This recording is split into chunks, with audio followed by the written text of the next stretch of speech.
사랑해 주님 감사합니다. 주님 은혜 안에서 또 우리로 하여금 하나님의 말씀을 배우며 주의 말씀 안에서 주님의 음성을 듣길 원합니다. 또 그 길이 주님 기뻐하신 길 될 수 있도록 인도하여 주시옵소서.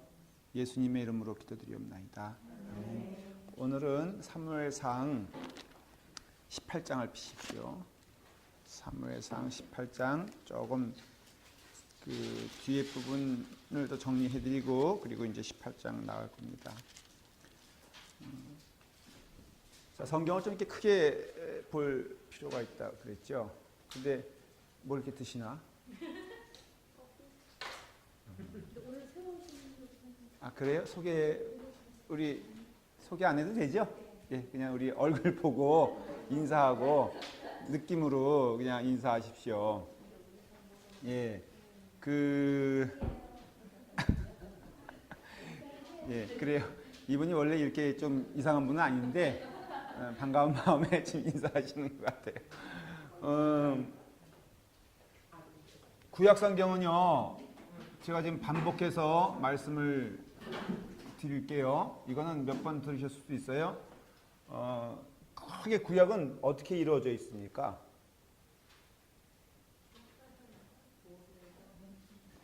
예? 자, 역사서란 게 있고요. 시가서 있고 예언서 이렇게 있죠. 맞아요? 역사서는 어떤 종류가 있을까요? 예?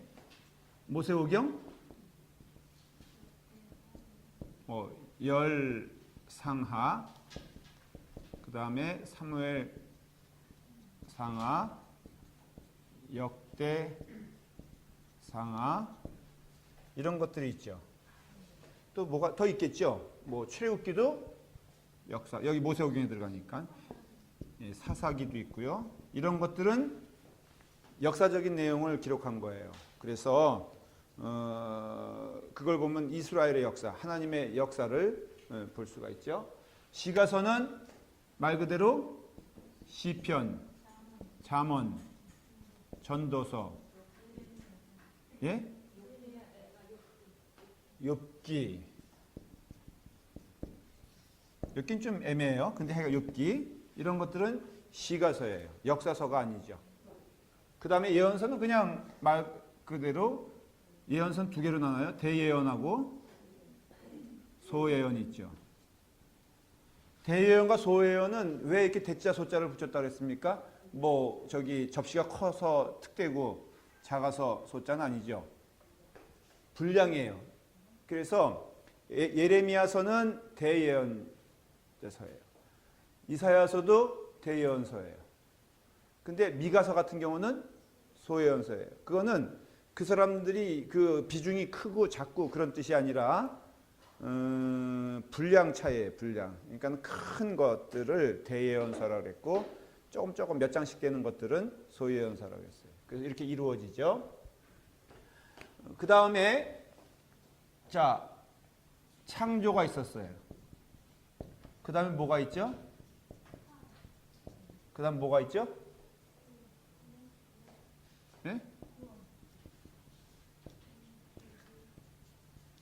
이렇게 돼 있죠. 이게 이 신앙의 그러니까 구약 성경의 또 서머리예요. 창조가 있었고 그 다음에 타락하고 그 다음 회개하고 그 다음에 구원이 임했다는 거죠. 그러니까는 이런 것이 계속해서 돌아오는 서클이 될 수 있다는 거예요. 자, 이게 큰 적이고요. 사무엘상. 오늘 우리가 사무엘상 계속 배우겠는데요. 3상은 누구에 대한 이야기예요? 3명이라고 했죠. 누굽니까?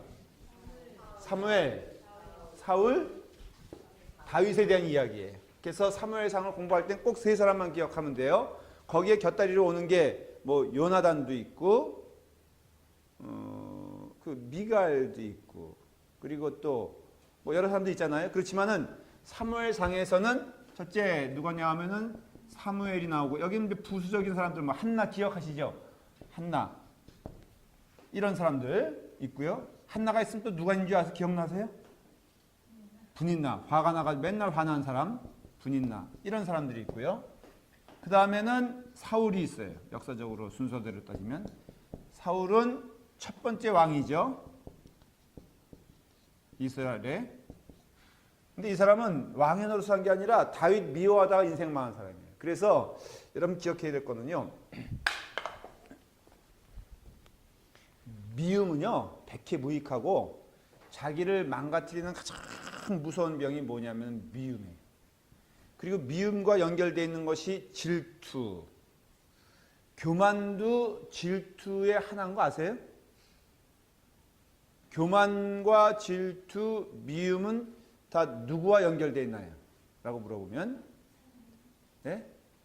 사람과 연결되어 있어요. 그래서 제일 불행한 사람은요, 늘 남과 비교하고 남 때문에 속상하고 남 때문에 시험 들고 남 때문에 또 비교해가지고 또 교만해지는 것도 다 불행한 거예요. 그러니까는 삶이 남과 사람은 사람과 연결할 수밖에 없어요. 근데 기억해야 될 것은 영향은 사람으로부터 받는 것이 아니라 하나님으로부터 받아야 돼요. 그러니까 사람과 사는 건 할 수, 그러니까 맞아요. 그건 또 그 사실이에요. 그런데 사람과 살 때는요, 하나님 안에서는 만족함이 있고 자족함이 있다 그랬잖아요. 성경을 보면은 하나님 안에 있는 자는 하나님 앞에서 풍요롭다. 이런 표현들이 막 있어요. 그러니까는 하나님 안에만 있으면요, 그 삶이 풍족해진다는 거예요. 이해가 되세요? 그러니까는 그럼 사람은 어떻게 해야 되냐? 여러분, 내가 풍족하면은 뭐 할 수 있어요? 좋은 점이 하나 있죠. 여러분, 부자의 좋은 점은 뭐예요? 아니, 넉넉함이 자기 혼자 잘 먹고 잘 살자 이런 뜻은 아니잖아요. 아니, 넉넉하면 어떻게 해요? 영어로 말하면 오버플로잉 된다 그러죠? 그렇죠? 분수 보면 말이에요. 이렇게 다단계가 좋은 뜻도 있어요. 혹시 로마에 가보셨어요? 가보셨어요? 나머지 안 가봤죠? 권사님은 가만 계세요? 알았어요. 거기 뒤에 있는 분들은 로마에 가보면 분수가 있어요. 분수가 있는데 대부분 분수가 어떤 형태냐면은 위에부터 해가지고 내려오는 방법인데 그 방법이 단순하지만 재밌어요. 위에 게 넘쳐야지만이 밑에 게 혜택을 받고 또 혜택받은 밑에 게 넘쳐야지만이 이게 내려온다. 가끔 저는 도전이 되는 거는 교회는, 그래서 제가 스스로 자아 비판하는 거예요. 교회는 다 목사 책임이라 믿어요. 여러분도 어떤 때는 제가 막 이렇게 표현하면 용서해 주세요. 정말 교인들이 왜 이 모양이야 이러면서 말이야. 근데 가만히 생각해 보면 뭐 하는 거예요? 누워서 침 뱉기 된 게 어떻게 보면은 제가 오버플로잉이 돼가지고 이게 넘치는 거 아니겠어요? 예? 지난번에 여러 교회가 모여서 샌디에고 연합감리교회에서 우리 영성 캠프를 했어요. 모임을 가졌어요. 그랬을 때 이제 여러 교회에서 왔잖아요. 뭐 버스가 7대가 동원돼서 막 여기서 갔으니까는 여러 교회에서 한 10교회 넘게 이제 갔는데 제가 이런 얘기를 들었어요. 라팔마 교회 교인들이요, 참 밝다는 거예요. 그리고 얼굴이 환하다는 거예요. 참 보기 좋아. 누구 칭찬하는 거예요? 예? 아니, 지금 내 얘기하는 포인트 이 앞에 있는 학생들은 지금 내가 하는 얘기가 무슨 포인트인지 뒤에 학생들은 몰라요. 지금 무슨 얘기인지. 그래서 지금 목사님이 뭔 얘기하나. 교인들이 너무 밝다는 거야. 너무 이쁘다는 거예요. 너무너무 좋다는 거예요. 지금 누구 얘기하는 거예요? 그래서 결국은 언약교회든가 주님의 교회인가 버스 타고 오는데 교인들 간의 화제가 뭐냐면은 김동인 목사님 나이가 몇인지 간음이 되지 않는다 하는 걸로 해서 퀴즈 해가지고 아무도 하여간에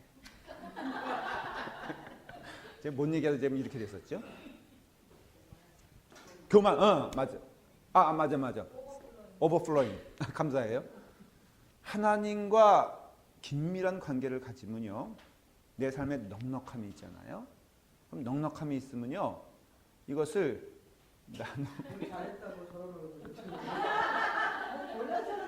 아니, 오늘 부부간의 관계가 별로 안 좋아요? 그래서 내 새 이름 좀 잃어버리는데.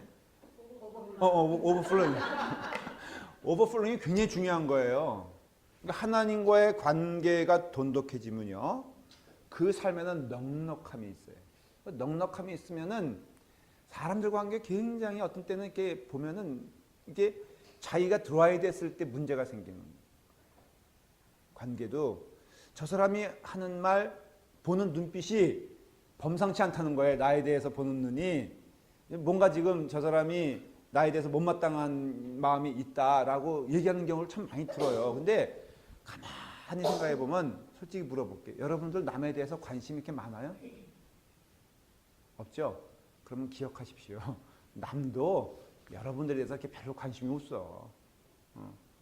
그렇기 때문에 내가 하나님으로부터의 관계가 돈독해지면은 넉넉해져요. 근데 하나님과의 관계가 무너지게 되었을 때, 이게 특별히 믿는 자들에 대한 이야기일 수도 있어요.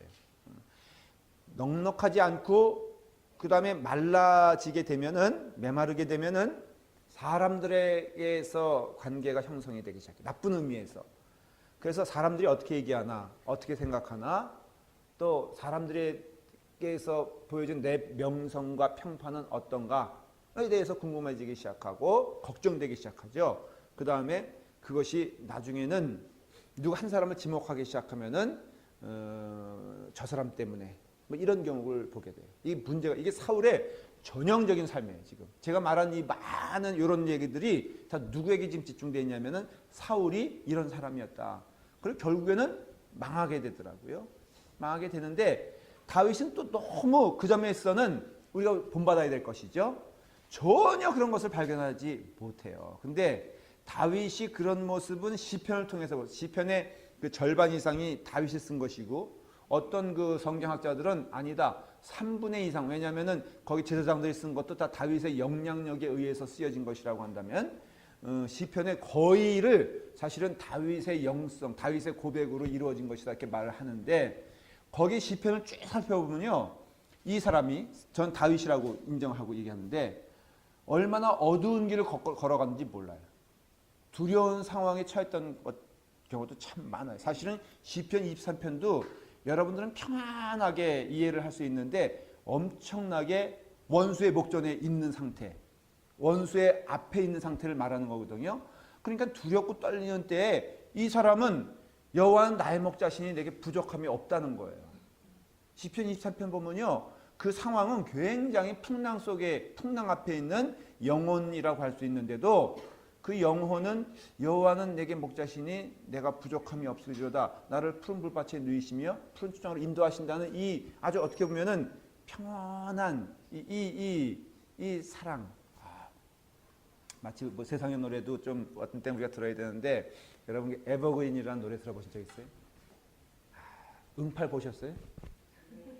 아니, 이런 주옥과 같은 드라마들 안 보면 응답하라 88. 지금 뭔 얘기인지 몰라? 예, 거기 보면 이거 세대 차이가 이렇게 나가지고 요즘 한국에 뜨는 드라마가 불륜 그런 게 아니에요. 요즘은 식상해가지고 응답하라 88 좀 보고선 추억의 다방으로 좀 가보세요. 거기 보면 첫사랑에 대한, 여기 뒤에 부분, 뒷부분들은 몇 년생이죠? 비슷해요? 네. 거기는 그때 다방 가면은 저기 쌍화탕에다가 계란 동동 띄워주는 그런 시대 아니에요? 아니에요?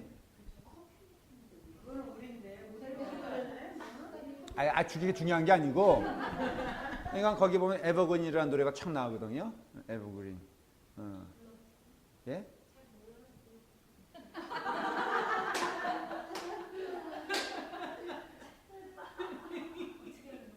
봄이 되면 꽃이 피고, 지금 내가 얘기하는 거예요. 여름이 되면은 꽃이 활발하며, 가을과 겨울이 되면은 fade away. 그러니까 그 꽃들이 집니다. 그런데 만일에, 영어로 말하면 when it is green. 근데 영어까지 하면서 만일에 evergreen, 그러니까 영원히 푸르다면은 여름이 될 때나 겨울이 될 때나 항상 푸를 거예요. 마치 우리의 사랑이 그런 거죠. 이런 내용이에요. 이제 그래서 이 세상이 우리의 사랑을 알 수 있도록 우리가 우리의 사랑이 많이 에버그린 영원히 푸르다면은 우리는 겨울이 돼도 여름이 돼. 뭐 이런 얘기 갑자기 정서적이지 않습니까? 이게 신앙 고백에 이게 주님 앞에만 서 있으면은 우리의 삶이 얼마나 아름다울까. 저는 그거 믿어요. 여러분들도 이 다윗과 사울의 삶이 지금 극명하게 대별되는데 오늘은 사무엘상 18장을 이제 읽을 거거든요. 제가 이제 서론을 이렇게 했어요. 그걸 전제로 17장은 간단해요. 골리앗을 죽인 이야기예요. 이제 그래서 뭐 방패 들고 온 그 뭐 골리앗을 그 물맷돌 5개 가지고 왜 해가지고 때린 이야기가 사무엘상 17장에 있어요. 그 다음에 18장을 보세요. 18장을 보면 자 중간중간 읽어가면서 얘기할게요. 시작. 다윗이 사울에게 말하기를 마침에 요나단의 마음이 다윗의 마음과 하나가 되어 요나단이 그를 자기 생명같이 사랑하니라. 자 잠깐 보십시오. 지금 이제 그래서 다윗이 사울 앞에 섭니다. 17장 얘기예요. 그러니까는 너 누구냐? 대체 네가 누구 건데 이렇게 용감하게 그 골리앗을 죽였냐? 이 얘기입니다. 그랬더니 그때 이제 항상 족보를 얘기하게 됐어요. 이스라엘 그때 당시에는 나는 누구의 아들입니다. 이렇게 얘기하거든요. 그래서 나는 누구라고요? 나는 이새의 아들, 베들레헴 사람 이새의 아들이다. 그러니까는 다윗이 그 말을 딱 맞췄는데 누구하고 필이 꽂혔냐면은 요나단하고 필이 꽂혔어요. 그래서 이 부분을 가지고 강력하게 모두 아름답다라고 얘기하는 거예요. 뭐예요? 동성애를 얘기해요. 동성애 사람들이 많이 인용하는 얘기가 사실 요나단과 다윗은 이게 그 플라토닉 사랑과 에로스적인 사랑과 그런 것들이 다 복합돼 가지고 그게 남성과 남성의 마음이다 이거예요. 그게 다윗과 요나단이라고 이야기해요. 왜냐하면 여기 보니까는 이런 표현을 사실 참 어렵죠. 요나단이 그를 자기 생명같이 사랑한다. 이런 얘기 들으면 닭살도다 어때요? 네? 제 친구들 가운데 한 명 그런 친구가 있어요. 이 친구는요, 꼭 이게 보면은 손을 잡아. 아, 부담스러워. 그래서 손을 잡고서, 그래서 이 톤 자체도 모든 게 시야. 저는 아까 애보고 이런 얘기해도 별로 감동이 안 되잖아요. 그렇죠? 근데 그 친구는 애자만 나와도 벌써 마음이 완전히 녹아버리는 거야.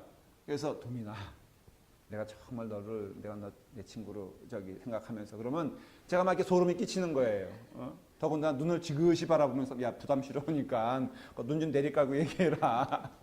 근데 다윗과 요나단이 그 정도의 지금 마음을 가지고 있는 거죠. 그래서 생명같이 사랑한다 그랬어요. 그날의 2절 보면은 사울은 다윗을 머물게 했는데 또 3절에 보니까 뭐라 그랬어요? 요나단은 다윗을 자기 생명같이 사랑하여 더불어 뭘 맺어요? 언약을 맺어요. 무슨 언약을 맺었을까? 대체 이 구약에서 말하는 그 맹세, 언약은요 함부로 쓰이는 단어가 아니에요. 어떻게 보면 의식이에요. 의식. 그거는 친구 간의 우정을 얘기하는 거지만 지금 이거는 너의 생명이 나의 생명이 되고 나의 생명이 너의 생명이 이게 아니 1절에서 만나자마자 보자마자 이거 사실은 성경은요 여러분들이 아셔야 될 거는 굉장히 축약된 거죠. 그러니까는 시간적으로 이것은 어떻게 보면은 그 시간을 뛰어넘는 그런 시간들이에요. 그러니까는 다윗과 요나단이 그만큼 우정을 나누는 사이가 되었고 그 다음에 아주 굉장히 우리에게 이게 보여준 내용이 4절이에요. 4절 시작. 요나단이 자기가 입었던 겉옷을 보고 다윗에게 주었고 자기의 군복과 칼과 활과 띠도 그리하였다. 이게 무슨 뜻인지 아세요 지금? 언약을 했잖아요. 언약을 나서 이것은 첫째 겉옷이란 것은요. 그 당시에 그 이스라엘 사람들은 그 뭐라 그럴까? 속옷이라고 해서 이게 그냥 우리가 말하는 언더웨어를 말하는 게 아니라 속에 이 옷을 입었어요. 입었는데 그 다음에는 이렇게 푸대자루 같은 거를 이렇게 가운데 구멍 뚫어 가지고는 훅 뒤집어. 여러분들 연극할 때 다 이해가 되시죠? 그래서 이렇게 뒤집어 쓰는 거, 그것을 겉옷이라고 그랬는데 이게 무슨 용도냐면은 밤이 되면은 예를 들어 목자 같은 경우는 추울 때 보호해주는 이불이 되는 거예요.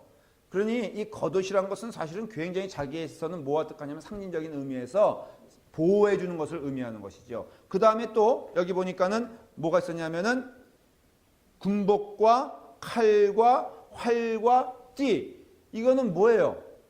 자기의 생명을 말하는 거예요. 군인인데 이 요나단도 군인이거든요. 사실은 전쟁에서 하는 군인인데 뭐를 갑옷을 준다 이거예요. 네?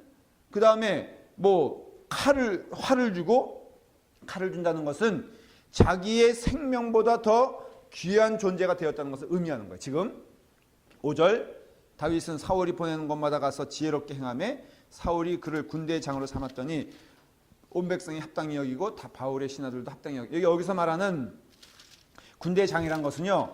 이 다윗이 사령관이 있다는 뜻은 아니에요. 이 사실 여기서 정확히 말하면 우리 그 백부장 알죠? 백부장 정도의 지위를 말하는 거예요. 그러니까는 중대장 정도의 역할을 준 거죠. 그러나 이것도 어린 다윗에게는 뭐예요? 고속 승진을 의미하는 거예요. 자, 그래서 이제 열심히 싸웠어요. 6절 봅시다. 시작. 무리가 돌아올 때 곧 다윗이 블레셋 사람을 죽이고 돌아올 때, 자 여기 잠깐 보세요. 요거 블레셋 사람은 단수예요, 복수예요? 단수예요. 지금 이건 누굴 말하냐면 골리앗을 말하는 거예요.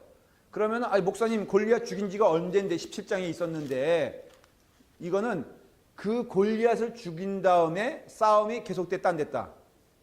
계속되었다는 것을 의미하는 거예요. 물론 우두머리가 죽었기 때문에 그 싸움은 일방적으로 이스라엘에게 유리한 싸움이었고, 사실은 또 다윗이 열심히 싸웠기 때문에 나머지 블레셋의 싸움과도 승리했죠. 그러니까 모든 싸움이 다 끝난 다음에 블레셋과 이스라엘 사람이 골리앗 사람을 죽인 것 포함해서 죽인 것 다음에 이제 다 정리가 된 다음에 개선식을 하는 거예요. 이거는 일종의 이제 그럴 수도 있잖아요. 그렇죠? 개선식을 하는데 문제는 여인들이 소고를 추고 그 다음에 춤을 추는데 이게 말이 문제가 된 거예요. 여기서 이제 결정적인 그 사건이 일어나게 되죠. 사람들이 뭐라고 말합니까? 이게 지금 문제가. 사울도 했는데 사울은 얼마라고요? 1000. 다윗은? 근데 왕은 누구요? 사울. 다윗은 누구예요? 그냥 조그만 아이인데, 그러니 여러분 사울도 이해가 되는 게, 여러분 솔직히 그런 얘기 들으면 좋겠어 안 좋겠어? 제가 뭐 아주 멀리 얘기하지 않고 여러분들 실생활에서 얘기할게요. 여기 여성교회 회장이 있죠. 근데 일은 다 했는데 총무가 갑자기 두드러지기 시작하는 거예요. 아니 목사님도 참 이상하지. 김봉선 집사님이 수고했는데, 응?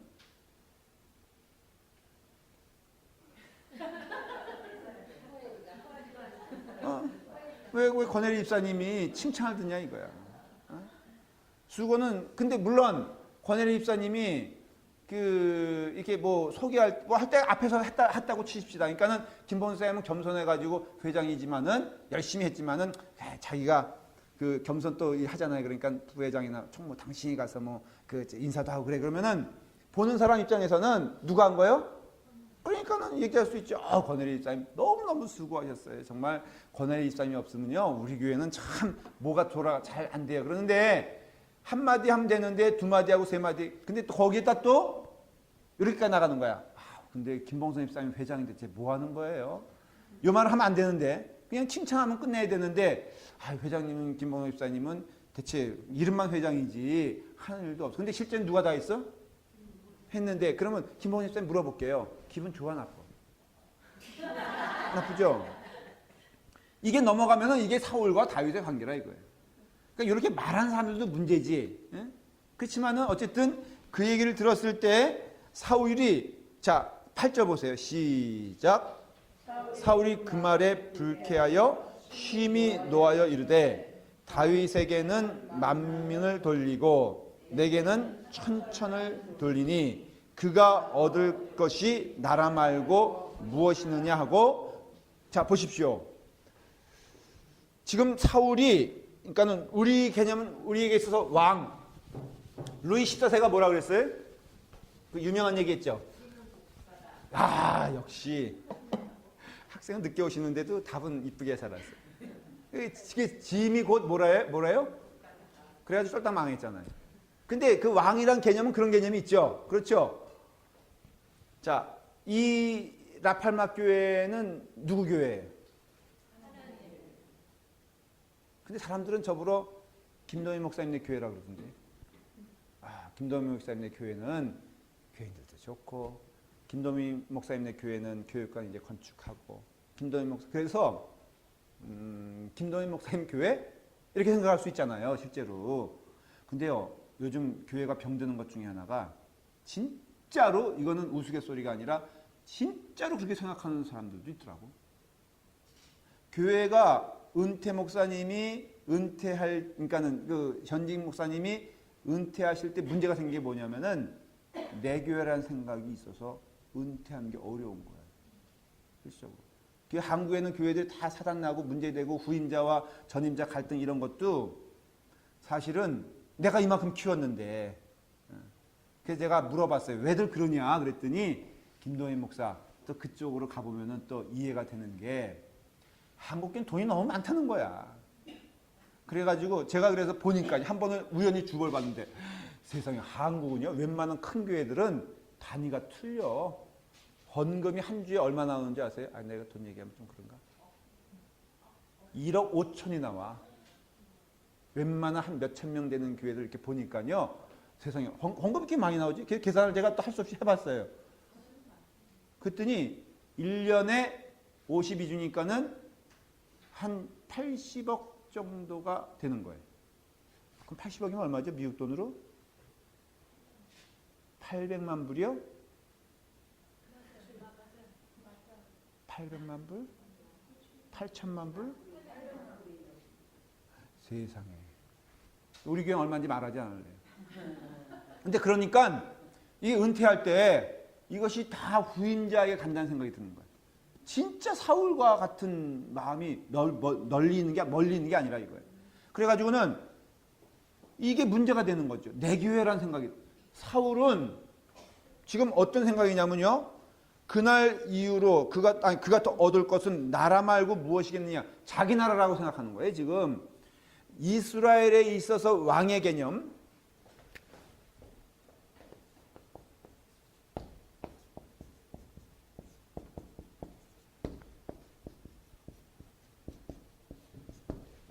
이 그룹 있죠. 왕과 제사장과 예언자가 있는데 뒤에 너무 햇빛이 너무 힘드시죠? 괜찮으세요? 여기로 오셔도 돼요. 예, 편하게 가셔도 돼요. 우리 자연스럽게. 요 세 그룹이 기름 부은 자들이에요. 이스라엘에 있어서 이렇게 기름 어노인팅 한다 그러거든요. 그래서 저도 목사 안수 받을 때 안수 받잖아요. 똑같은 개념이에요. 그러니까는 이 어노인팅 한다. 이거는 쉽게 말하면은 하나님의 신의 성령에 의해서 인도함 받는다 이런 뜻도 되고요. 하나님의 부름 받는다 이런 뜻도 되고, 하나님의 도구가 된다 이런 뜻도 되고, 하나님의 대행자라 그럴까? 하나님의 뜻을 전달하고 실행하는 자가 바로 세 그룹이 있는데 구약 시대예요. 왕과 제사장과 예언자예요. 그래서 베드로전서에도 너희는 거룩한 뭐라 그랬어요? 제사장이에요. 왕 같은 제사장이고 거룩한 저기라고 했잖아요. 나라라고 했잖아요. 이게 바로 뭘 말하냐면은 왕과 제사장과 예언자는 철저히 어떤 뜻이냐면은 하나님의 부름받은 자로서, 하나님의 위임받은 자로서 하나님의 뜻을 선포하는 자고 하나님의 뜻을 이루는 자라 이거예요. 이해가 되세요? 그러니까는 이거는 모든 영광과 주인은 누구냐면 하나님이 받으셔야 되고 하나님에 대해 직분이란 것 자체가요. 여러분들 아주 쉽게 말하면 권사님 있죠. 권사님의 직분은 누가 위임해 주신 거냐? 영적인 의미에서 하나님이 해 주신 거예요. 장로님의 직분은 뭐냐? 이 직분 자체가 그래요. 하나님이 하신 거예요. 목사의 직분은 뭐냐? 하나님이 하신 거예요. 그러면 반드시 위임받은 자는 그 영광을 누구한테 돌려야 돼요? 하나님께 돌려요. 그래서 종이에요. 우리는 그런 의미에서는 우리는 제자예요. 영광은 우리가 받는 게 아니라 하나님이 받으셔야 되고 우리는 그 쓰임받는 자로서의 삶을 살아가는 자예요. 근데 문제가 뭐냐면 교회 안에서 자기가 영광 받으려고 하기 때문에 문제가 되는 거예요. 이게. 그래서 어떤 분들은 목사님 직분 꼭 필요 있습니까? 저는 직분이 필요하다고 믿는 목회자예요. 필요해요. 다만 똑바로 그 직분을 감당할 수 있어야 돼요. 아, 목사님 내 친구들 다 장로인데 제가 이 나이에 권사로만 계속 하려니까는 좀 그렇습니다. 목사님 어떻게 좀 안 되겠습니까? 이런 분들이 있어 없어? 예? 그러면 고민돼 안 돼? 예? 근데 그 말 뜻은 뭐죠? 그 말 뜻은 목사님이 고려를 안 해주시면은 내가 좀 다른 그 생각을 좀 해봐야 되겠습니다. 그래서 하여간 문제예요. 이게. 여러분 직분은요 하나님께 영광 돌리고 여러분 영광 받으면 돼요. 간단히 말하면. 저도 열심히 주님의 일을 감당하다가 맡겨진 사명을 잘 감당할 땐 하나님이 영광 받으시길 기뻐하고 하나님이 기뻐하시는 일을 하고 싶어요. 근데 지금 사울은 이 왕에 있어서 실패한 거야. 왜냐하면 무능해서 실패한 게 아니라 이 왕의 직분은 하나님께 영광을 돌리고 위임받은 자로서 이스라엘이란 이 땅을, 이 나라를 하나님의 귀한 나라로 쓰임받게 하기 위한 도구가 되어야 되는데 온통 지금 벌써 한 세대도 지나가지 않았는데 이 왕의 자리를 뭘로 이해했냐면 내 것, 내 나라, 내 사람들이라고 이해를 한 거예요. 그러니까는 그것을 위협할 만한 존재가 나타나니까는 즉각적으로 문제가 생기기 시작을 했죠. 10절을 보십시오. 자, 시작. 그 이튿날 하나님께서 부르시는 악령이 사울에게 힘있게 내림에 그가 집안에서 정신없이 떠들어대므로 다윗이 평일과 같이 손으로 수금을 타는데 그때에 사울의 손에 창이 있는지라. 10절에 보니까는 그 이튿날이라고 되어 있죠. 이 시제는 여러분들 좀 오해하면 그 말 그대로 그 이튿날이 아니야. 지금 사울은 그래서 다윗을 뭘로 임명하냐면은 수금을 타는 자로 임명을 합니다. 다윗이 수금을 잘 탔거든요. 그러니까는 그 사울의 마음을 달래주고 위로해주는 그 뭐랄까 음악 하는 사람으로 이제 임명을 하죠. 그래서 그 일을 하고 있는데 하나님께서 부르시는 뭐라고요? 악령을 하나님이 부르십니까? 자, 악령도 하나님의 손에 있습니까? 근데 하나님이 악령을 창조하셨을까요? 그러면 악령은 어떻게 생겨났나요? 하나님의 손에 창조되지 않은 것은 없다고 성경은 말하고 있어요. 그러면 분명히 무엇인가 실제적으로 있다면은 이것은 하나님 외에는 다 뭐예요? 피조물이에요. 자, 제가 근본적인 문제 한번 물어볼게요. 여러분도 혼란스럽게 생각할 거예요. 마귀는 피조물입니까? 창조주입니까? 아니, 앞서 대답하지 마시고 그것만 대답하세요. 그럼 피조물은 피조, 누구에 의해서 만들어졌겠죠? 만든 사람은 누굽니까? 그러면 하나님이 마귀를 만드셨어요? 아니에요. 성경은 그에 대한 답을 하지 않아요. 딱 거기까지예요. 그런데 분명한 것은 악한 영이 하나님 앞에 서 있다는 것은 욥기를 통해서도 보면은 그 하나님이 대책회의를 하는데 거기에 사탄이 나타나지 않습니까? 그러니까 우리가 그것까지는 잘 알지 못해요. 그러나 분명한 것은 여기서 하나님이 부리시는 악령, 그 뜻은 원어적으로 설명할게요. 하나님 손 안에 있는 악령, 그런 뜻이에요. 그러니까 아수르는 분명히 하나님을 대적하는 민족이었어요. 그렇죠? 그런데 하나님께서는 아수르를 어떻게 해요? 사용하셔서 북이스라엘을 치시죠. 징계하시죠. 그러니까 하나님은 무엇을 징계할 때 어떻게 보면은 악한 것을 통해서 징계하는 것을 봐요. 그거 뭘 뜻하냐면은 하나님의 손 안에 없는 것이 없다는, 하나님의 섭리와 하나님의 안에 있다는 것을 말해주는 거예요. 여러분 어떤 데는 그래요. 자, 물어볼게요. 나이트클럽은 하나님의 손 안에 있습니까? 악한 영 안에 있습니까? 나이트클럽. 하나님 손 안에 있어요? 그러니까는 나이트클럽에서 예배 드릴 수 있어요? 네? 나이트클럽 가서 술 한잔 놓고선 자 우리 여기서 성역 공부하십시다. 할 수 있어요? 찜질방에서는 성역 공부해도 되나? 제가 이 다이아몬드 바에 그 큰 스파가 있어요. 이름이 뭐지? 다이아몬드 바 스파. 아마 LA에서는 지금도 좀 커진 데가 있긴 그때는 제일 큰 데였어. 근데 이게 우리 교인이 주인이. 그래가지고는 오픈을 했는데 목사님 이렇게 된 거 성경 공부를 거기서 한번 하십시다. 오픈 예배 겸 해서 이 수요 성경 공부처럼 우리 오시는 분들 중심으로 해가지고 성경 공부를 하십시다. 교인이 요구하는데 해야 돼 안 해야 돼? 해야 돼요. 그래서 딱 갔더니 뭐 갈아입는 옷을 주더라고. 그래가지고는 갈아입었어요. 황토색으로 된 거 입었어. 딱 가니까 주로 성경 공부 나오는 분들은 집사님들이야, 여자 집사님들이야, 남자 집사님들이야. 되게 민망하대. 근데 또 양머리를 하래요. 오픈으로. 그래가지고선 이게 하얀 뭐죠? 이거 뒤집어 쓰고선 이제 딱 앉아 있는 거예요. 다행인 것은 그래도 담임 목사님 오셨다고 VIP 룸. 그래서 딱 가니까는 정말 과장 안 하고 얘기하는 거예요. 임금 침상이 있는 거예요.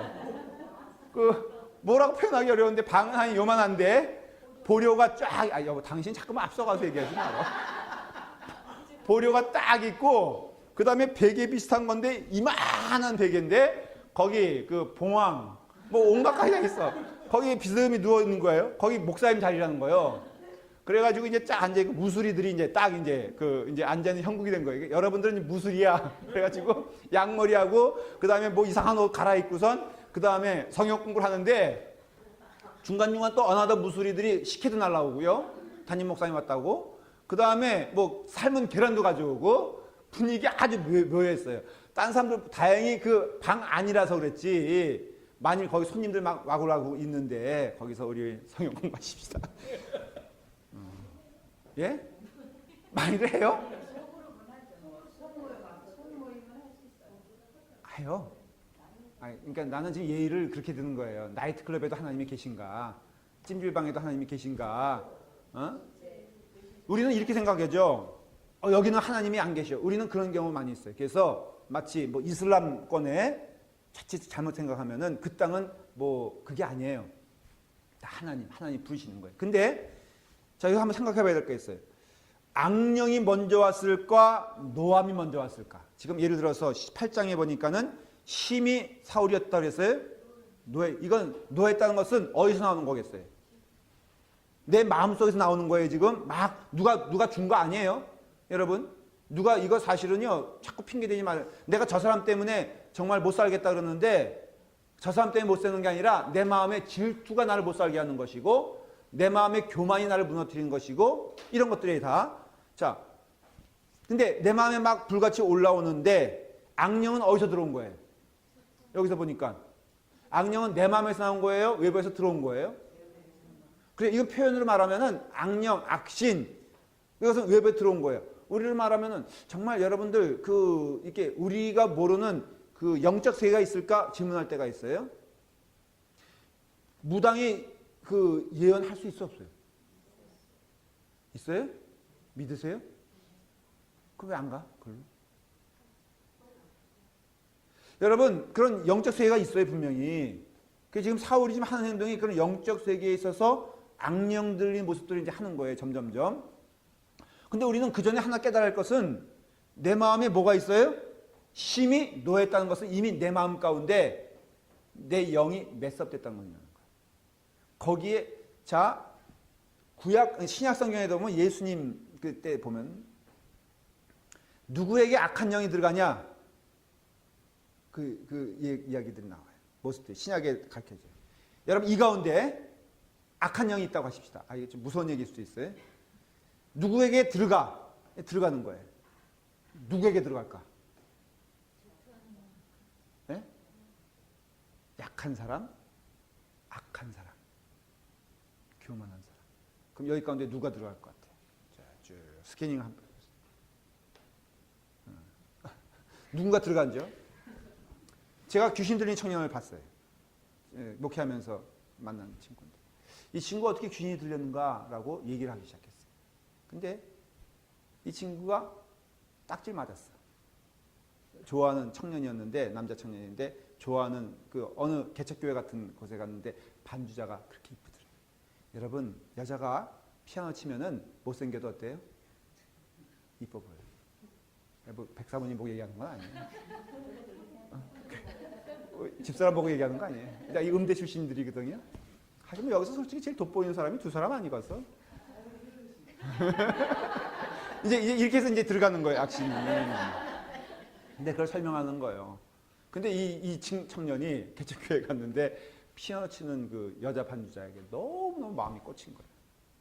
그래가지고 고백을 했는데, 그냥 받아주지. 이 처녀가, 아니에요? 이 처녀가 딱 거절을 했어요. 근데 교회에 또 같은 청년이 있었는데 그 청년하고 눈이 맞은, 이게 표현이, 그 드란 표현이니까는 뭐 자기도 좋아할 수 있잖아. 근데 자기의 고백은 거절을 하고 이 다른 사람의 그 마음은 받아주면서 둘이 사귀기 시작했어요. 여러분, 그 마음 가운데 뭐가 들어왔어요? 질투의 마음이 들어왔어요. 요동치기 시작했어요. 점점 미워지는 거예요. 사실은 자기가 어디까지 갔냐면은 제 남자애, 걔가 좀 죽었으면 좋겠다는 마음이 들어요. 아니, 그런 마음 여러분들 안 들 것 같아요? 든다고요, 어떤 때는. 근데 거기에 악신이 들어온 거예요. 이 청년이 그렇게 들어오게 된 거예요. 세상에. 제가 한번 막이 들린 얘기 한 번 있었죠. 그 청년이 자물통을요, 이렇게 손으로 이렇게 하니까는 우그러져. 정말, 그 청년 2층에서 이런 유리창 있잖아요. 뚫고 떼내렸거든. 전혀 상처가 없어. 부럽더라고, 그거 보니까. 너 왜 그러냐 그러니까는 차에 갑자기 열등지 하는 거예요. 성경에 나오는 거 다 하고 있어. 뭐 하냐 그러니까는 자기 앞에 누가 자기를 막 명령하는 군대가 있다는 게 군대 귀신에 들린 거예요. 근데 알고 보니까 시작은 뭐냐면은, 그러니까 시작은 뭐냐면 이 청년이 질투하는 마음이 가득 차고 시기하는 마음이 가득 차고 살기를 느낄 정도의 악한 마음이 들어왔어요. 그건 외부에서 들어온 거예요? 자기가 만든 거예요? 만드는데 사탄은 우는 사자같이 찾아 나선다 그랬잖아요. 그럼 누굴 찾아 나서겠어? 찾아 나서는 것은 누군가 들어간다는 소리예요. 그럼 여기서 미움이 가득한 자, 여러분 재밌는 것은 미움이 가득 찬 자에게 굉장히 취약하죠. 막 들어가잖아요. 여러분 미움이 가득하면요, 그게 사실은 증오가 되고요, 증오가 되면 살기가 되고, 이런 것이 쫙 변형되는 게 사울의 전형적인 모습.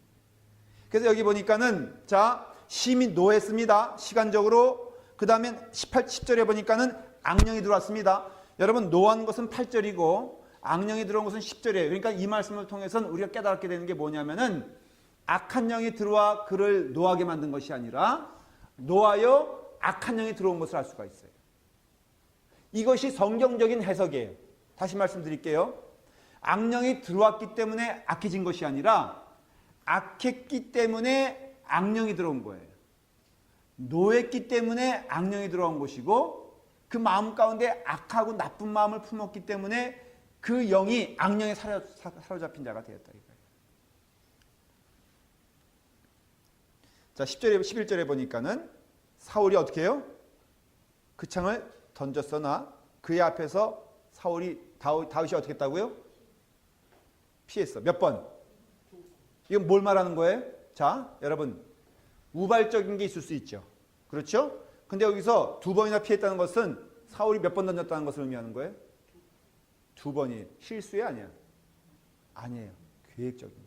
사울이 그 다음에는 다윗을 죽이기 위해서 얼마나 계획적인지 몰라요. 자, 예를 들어 말하면은 여러분들 딸을 이용할 생각이 들어야 안 들어요? 자, 여러분 여기 딸 있죠. 우리 최경영 권사님은 딸 하나 있어요. 승원이라고. 승원이 덕을 좀 보긴 보죠, 권사님. 그렇죠? 이렇게 이제 맛있는 것도 사주기도 하고 많이 보죠. 우리 딸 덕분에 내가 좀 호강 좀 했으면 좋겠다. 이 생각이 들어야 안 들어요? 없어요. 이 성령에 사로잡힌 자예요. 근데 김봉성 집사님은 좀 그런 생각 안 들어요? 딸 잘 키워서 연예계 진출시키는데, 요즘은 딸 이거 보면요, 애들이 연예계에서 성공하면은 효자들 많더라고. 교녀들 많고 막 집도 사주고 저거 보면 우리 아들 보면 열불 나는 거 있죠. 자 보십시오. 지금 사울은 미가 이용하죠. 여기 이제 예를 들어 미 한번 보면은 17절 보세요. 자 시작. 사울이 다윗에게 이르되 내 맏딸 메랍을 내게 아내 왜 줘요? 하면은 그 다음에 뭐라고요? 오직 너는 나를 위하여 여호와를 연결해요. 여호와의 싸움을 싸우라니. 여기서 몇 가지 발견해요. 첫째는 메랍은 자기에게 상관이 없어. 그렇죠? 다윗은 사실은 원수이 아니야. 죽이고 싶은 자예요. 근데 죽이고 싶은 자에게 누굴 주겠다는 거예요? 이게 말이 돼, 안 돼? 안 되죠. 근데 오직 하나 어떻게 하려고? 다윗을 자기 밑에 두려고 하는 악한 생각에 누굴 주겠다니까? 메랍을 주는데 결국은 주지도 않아요. 줄 생각도 없었어. 떡하니 다윗이 사울의 명령에 따라서 잘 임무를 완수하고 오니까 떡하니 누구한테 줍니까? 19절에 보니까는 다윗에게 줄 시기에 무호라 사람 아드리엘에게 아내를 주고 그 다음에 또 조건을 미가를 또 어때요? 좋아했잖아요. 그러니까 또 20일 그러니까 지금 사울은요 좋아하는 미갈의 마음도 이용해 버리는 거예요. 21절에 보니까는 스스로 이르되 시작 내가 딸을 그에게 주어서 그에게 올무가 되게 하고 블레셋 사람들의 손으로 그를 치게 하리라 하고. 자 보십시오. 여긴 더 무서운 이제 결과가 나와요. 자 이게 무슨 소리냐면은 딸을 주겠대 다윗에게. 근데 그 주는 이유는 그렇게 해서 다윗이 이제 사울의 명령에 따라서 으쌰으쌰 블레셋에 가가지고 뭐 하라고? 죽으라고. 그러면 죽으면은 자기 딸은 뭐가 돼? 과부가 돼. 여러분 이런 장인어른이 어디 있어요? 지금 장인어른이 딸이 불행해지건 말건 상관없어. 지금 온통 누구한테 집중한 거예요? 다윗을 이 사람은요 지금 다윗을 죽이겠다는 생각에 다윗이 죽을 수 있다면은 자기 영혼을 팔아서라도. 아마데우스 봤어요? 아마데우스 보면은 모차르트라는 신동이 나타나니까는 누가 이제 미치기 시작합니까? 살리에르가 맞나? 네, 살리에르. 근데 살리에르가 궁정악장이었거든요. 그 당시 제일 인기 있는 사람이 살리에르예요. 그러면은 그냥 모차르트가 나타났어도 자기 나름대로 열심히 하면은 그 나름대로의 명성을 유지하면서 행복하게 살았을 거라고 저는 영화 보면서 늘 생각을 했어요. 왜 저런 짓을 할까? 근데 나중에 광기에 걸려가지고 미쳐버리잖아요. 누구 때문에? 모차르트 때문에. 그러니까는 그 인생의 목적은 오직 하나야. 모차르트만 죽으면은 된다는 것이죠. 그러니까는 자기의 재능 다 팔아먹고 오로지 모차르트만 죽이기 위해서 이 사람의 인생의 나머지 인생이 걸려요. 그러니까는 결국은 누가 모차르트 죽죠. 그렇지만은 이름이 뭐라고? 살리에르가 정신병원에 들어가잖아요.